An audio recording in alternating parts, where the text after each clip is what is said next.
السلام علیکم ورحمۃ اللہ وبرکاتہ۔ اعوذ باللہ السمیع العلیم من الشیطان الرجیم من ہمزہ ونفخہ ونفثہ۔ بسم اللہ الرحمن الرحیم۔ فحملته فانتبذت به مکانا قصیا فأجاءها المخاض إلى جذع النخلة قالت یا لیتنی مت قبل هذا وكنت نسیا منسیا۔ بالآخر سیدہ مریم حاملہ ہو گئیں اور پھر وہ یکسو ہونے کے لیے وہاں سے دور الگ مقام پہ جا کر ٹھہر گئی۔ فأجاءها المخاض إلى جذع النخلة، پھر جب درد ذہ شروع ہوا تو اس کی وجہ سے وہ ایک کھجور کے درخت کے نیچے پناہ پکڑی اور کہا اے کاش میں اس سے پہلے ہی مر جاتی اور بھولی بسری ہو جاتی۔ سامعین کرام، سورہ مریم سورہ نمبر 19 اور اسی صورت سے آیت نمبر 22 اور 23 آپ کے سامنے تلاوت کی گئیں۔ بفضل اللہ، بعون اللہ، بتوفیق اللہ، دونوں آیتوں کا ترجمہ بھی آپ تمام کی خدمت میں پیش کیا گیا۔ سامعین کرام، اس سے پہلے آیت نمبر 16 سے لے کر کے 21 تک جو کل آپ کے سامنے تلاوت کی گئی تھی، ان آیتوں کی تفسیر میں ہم نے آپ کے سامنے بتلایا تھا کہ سیدہ مریم جب بیت المقدس میں تنہائی میں رہنے لگی تو اللہ تبارک و تعالیٰ کی طرف سے حکم ہوا، جب وہ بالغ ہو گئیں، جب ان کو مینشنل پیریڈ آنا شروع ہو گیا تو اللہ تبارک و تعالیٰ کے حکم سے سیدنا جبریل علیہ السلام سیدہ مریم کے پاس آئے، بالکل نوجوان خوبصورت انسان کی شکل میں، جس کو دیکھ کر کے سیدہ مریم پہلے ڈر گئی اور بعد میں سیدنا جبریل علیہ السلام نے بتلایا کہ میں تمہارے رب کی طرف سے بھیجا ہوا فرشتہ ہوں اور رب کے حکم سے تم کو ایک پاکیزہ غلام یعنی لڑکا عطا کرنے والا ہوں۔ تو اس پر سیدہ مریم چونک گئی اور انتہائی گھبراہٹ کے عالم میں کہا کہ مجھ کو اولاد کیسے ہو سکتی ہے جبکہ میری شادی نہیں ہوئی ہے، میں بچلن بھی نہیں ہوں، پھر مجھ کو اولاد کیسے ہوگی؟ تو سیدنا جبرائیل علیہ السلام نے کہا کہ یہ بات بالکل صحیح ہے، لیکن تیرے رب کی یہی چاہت ہے اور یہ کام تیرے رب کے اوپر آسان ہے، یہ کام تیرے رب کے اوپر آسان ہے، اور جو اولاد تجھ سے پیدا ہونے والا ہے اس کو اللہ تبارک و تعالیٰ دنیا والوں کے لیے نشانی بنانے والا ہے۔ آج آپ دیکھ لیجئے کہ سیدنا عیسیٰ علیہ السلام پوری دنیا کے لیے نشانی ہے۔ ماننے کا جو پوائنٹ آف ویو ہے وہ لوگوں کے الگ الگ ہے، لیکن سبھی سیدنا عیسیٰ علیہ السلام کو بڑے ہی امید آمیز نظر سے ان کو دیکھتے ہیں۔ آج بھی مسلمانوں کی یہ امید ہے کہ جب سیدنا عیسیٰ علیہ السلام نازل ہوں گے تو اس روئے زمین سے ظلم و ستم بالکل ختم ہو جائے گا اور اس روئے زمین پر برکت اور اللہ تبارک و تعالیٰ کی طرف سے امن و سکون بالکل قائم ہو جائے گا۔ یہ مسلمانوں کی امید ہے۔ اللہ تبارک و تعالیٰ نے ان کو زندہ آسمان پر اٹھا لیا، یہ مسلمانوں کا عقیدہ ہے۔ اس کے علاوہ جو دوسرے کمیونٹی کے لوگ ہیں، دوسرے مسلک اور منہج کے لوگ ہیں، دوسرے دھرم اور مذہب کے لوگ ہیں، وہ بھی سیدنا عیسیٰ علیہ السلام کو بڑے ہی متبرک اور معزز انداز میں ہی دیکھتے ہیں، اگرچہ ان کا پوائنٹ آف ویو صحیح عقیدے کے خلاف ہے۔ سامعین کرام، کہا سیدنا جبرائیل علیہ السلام نے کہ دیکھو، جو اولاد تم کو اللہ دینے والا ہے اس کو اللہ نشانی بنانے والا ہے، اور وہ اللہ کی طرف سے انتہائی رحمت اور برکت والا ہوگا، اور یہ اللہ تبارک و تعالیٰ کی طرف سے فیصلہ کر دیا جا چکا ہے کہ یہ ہو کر کے رہے گا۔ جب یہ بات سیدنا جبرائیل علیہ السلام نے بتلائی تو اللہ نے فرمایا یہاں پر کہ سیدنا جبرائیل علیہ السلام کے کنونس کرنے کے بعد اور صحیح اور حق بات بتانے کے بعد، اللہ کی مرضی اور مشیت کو سیدہ مریم کے سامنے ظاہر کرنے کے بعد، سیدہ مریم نے اللہ تبارک و تعالیٰ کے فیصلے کے سامنے سر کو تسلیم خم کر لیا۔ حافظ ابن کثیر رحمۃ اللہ علیہ نے اپنی تفسیر ابن کثیر میں بیان فرمایا ہے کہ کئی علماء سلف سے یہ منقول ہے، یہ مروی ہے، انہوں نے کہا کہ جب سیدہ مریم نے اپنے سر کو تسلیم خم کر لیا، جب وہ اللہ تبارک و تعالیٰ کی مرضی پہ راضی برضا ہو گئیں تو سیدنا جبرائیل اللہ کے حکم سے آگے بڑھے اور ان کے گریبان میں، یہ گریبان ہوتا ہے، گریبان کے اندر منہ ڈال کر کے پھونک مارا، فرشتے ہیں، اللہ کے حکم سے پھونک مارا تو وہ گریبان سے ہوتے ہوئے اندام نہانی کے اندر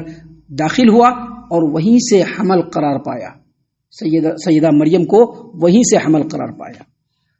حافظ ابن کثیر رحمۃ اللہ علیہ نے اپنی تفسیر میں مزید لکھا ہے کہ امام محمد بن اسحاق رحمۃ اللہ علیہ فرماتے ہیں کہ جب مریم کو حمل قرار پا گیا، ان کی کوکھ بھر گئی، اور جب بچہ ان کو استقرار حمل کے طور پر استقرار پا گیا تو وہاں سے وہ لوٹی۔ جب وہ لوٹی تو ان کا خون بند ہو گیا، اور اس کے بعد جو تکلیف اور پریشانی اور درد ذہ کے جتنے بھی مسئلے ہوتے ہیں، جب کوئی عورت حاملہ ہوتی ہے اور اس کو جو عوارض اور جو فیکٹر ہوتے ہیں وہ تمام ان کے اوپر ظاہر ہونے لگا، اور اس کے بعد جب ان کو لوگوں کو پتہ چلا کہ وہ حمل قرار پا گئی ہیں، جب لوگوں کو پتہ چلا کہ ان کو حمل قرار پا گیا ہے، تو زکریا اور آل زکریا کو جن مصیبتوں اور تکلیفوں کا سامنا کرنا پڑا، شاید ہی وہ ایسی تکلیف کا سامنا کسی کو کرنا پڑا ہوگا۔ محترم سامعین کرام، اس وقت مریم علیہ السلام کے جو حالات ہوں گے آپ سوچ سکتے ہیں کہ صرف رب العالمین کو راضی کرنے کی خاطر پوری دنیا کے سامنے اپنے آپ کو ذلیل و رسوا کرنے کے لیے ریڈی ہیں، صرف رب کی رضامندی کی خاطر۔ آج ہم لوگوں کی رضامندی کی خاطر چھوٹے چھوٹے چھچوڑے پن والے بھی کام کر لیتے ہیں، صرف لوگ راضی ہو جانا ہے، بس فلاں آدمی ہم سے خوش رہنا ہے بول کر کے چھوٹے چھوٹے چھچوڑے پن والے بھی کام ہم کرتے رہتے ہیں۔ لیکن دیکھیں سیدہ مریم، ان کی زندگی اور ان کی زندگی کے جس مرحلے کو رب العالمین نے یہاں پر بیان کیا ہے کہ ایک ایسی لڑکی، ایک ایسی عورت جو ابھی شادی شدہ نہیں ہے، جس کو اس کی ماں نے بیت المقدس کے لیے بالکل وقف کر دیا ہے، جس کے بارے میں پورے بنی اسرائیل کے اندر یہ شہرہ ہے کہ یہ بڑی ہی نیک، بڑی ہی عابدہ، بڑی ہی زاہدہ خاتون ہے، بہت ہی عبادت کرنے والی، انتہائی نیک سیرت خاتون ہے، اب اس کے ساتھ اس طرح کا مسئلہ ہوا کہ بغیر شادی کے ان کو حمل قرار پا گیا۔ سوچی کہ بنی اسرائیل کے اندر کتنی، حالانکہ بنی اسرائیل کو آپ جانتے ہیں کیسی قوم ہے، وہ نبیوں کو، ولیوں کو، اللہ کے نیک بندوں کو حد سے زیادہ ذلت و رسوائی میں ڈالنے والی اگر کوئی قوم ہے اس روئے زمین پر تو وہ بنی اسرائیل۔ ان کو جیسے معلوم چلا کہ مریم حاملہ ہو گئی ہے تو فوراً بہتان لگا دیا، فوراً بہتان لگایا۔ بہتان کیا لگایا کہ یوسف نامی ایک شخص ہے جو کنیسے میں ان کے ساتھ اکیلے رہا کرتا تھا۔ حالانکہ ہم نے اس سے پہلے بتلایا کہ کنیسے میں، ان کے حجرے میں سیدنا زکریا کے علاوہ کسی کو بھی اندر جانے کی اجازت نہیں تھی، صرف سیدنا زکریا جو ان کے خالو تھے، سیدنا زکریا علیہ السلام، ان کے علاوہ کسی کو بھی اندر جانے کی اجازت نہیں تھی۔ لیکن بنی اسرائیل نے الزام لگا دیا۔ کیا الزام لگایا؟ کہ یوسف نامی ایک آدمی ہے جو کنیسے میں اکیلے رہتا تھا، اسی سے ناجائز تعلقات کی وجہ سے مریم کو حمل قرار پایا ہے۔ ہم آپ کو بتلا دیں کہ عیسائی لوگ مختلف علاقوں میں اپنے عیسائی دھرم کے پرچار کرنے کے لیے فلم دکھلاتے ہیں، سیدنا عیسیٰ علیہ السلام کی فرضی فلم دکھلاتے ہیں۔ اس میں بھی آپ دیکھیے گا یوسف کا تذکرہ آیا ہے، اس میں بھی یوسف کا تذکرہ آیا ہے۔ حالانکہ وہاں پر یوسف کا تذکرہ ذرا دوسرے طریقے سے آیا ہے، لیکن یوسف کا تذکرہ وہاں پر بھی آیا ہے۔ جبکہ آپ قرآن کریم کو کھنگال لیجئے، نبی کریم صلی اللہ علیہ وسلم کی احادیث مبارکہ کو کھنگال لیجئے، آپ کو ایک لفظ بھی ایسا نہیں ملے گا جو سیدہ مریم کے عظمت پر حرف بھی لگانے والا ہو۔ جبکہ آپ ہر جملے میں دیکھیں گے کہ سیدہ مریم کو اللہ تبارک و تعالیٰ نے انتہائی پاکیزہ بندی قرار دیا ہے۔ سامعین کرام، آگے اللہ تبارک و تعالیٰ نے فرمایا فَأَجَاءَهَا الْمَخَاضُ إِلَى جِذْعِ النَّخْلَةِ، پھر درد ذہ یعنی زچگی کا جو درد ہوتا ہے ان کو کھجور کے تنے کی طرف لے آیا۔ یعنی جیسے ہی درد ہوا، بے قراری ہوئی، تو اپنے مقام سے ہٹ کر کے خالی جگہ میں ایک کھجور کا درخت تھا، اس کے تنے کے نیچے آ کر کے بیٹھ گئی۔ سامعین کرام، یہاں پر وہ جو جگہ ہے جہاں پہ بیٹھی،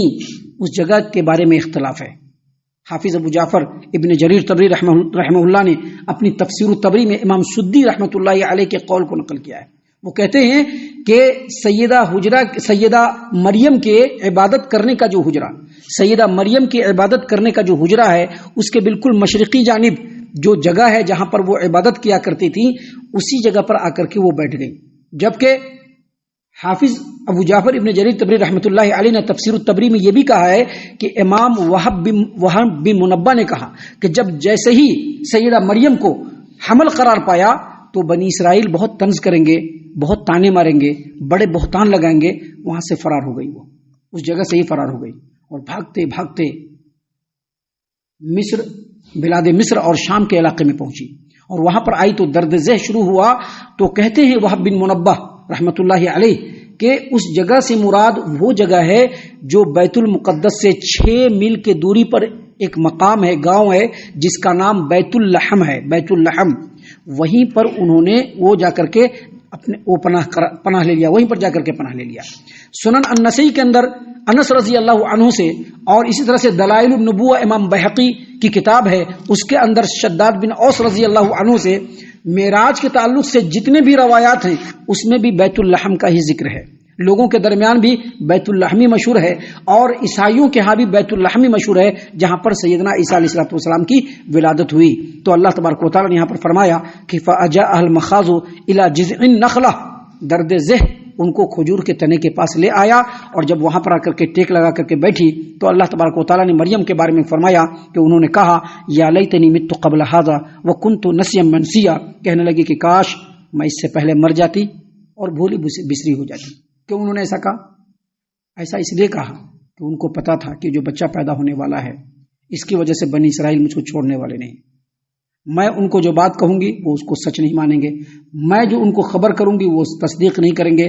کہاں میں لوگوں کے درمیان انتہائی نیک سیرت عورت، عبادت کرنے والی عورت، عبادت گزار عورت، اللہ رسیدہ عورت.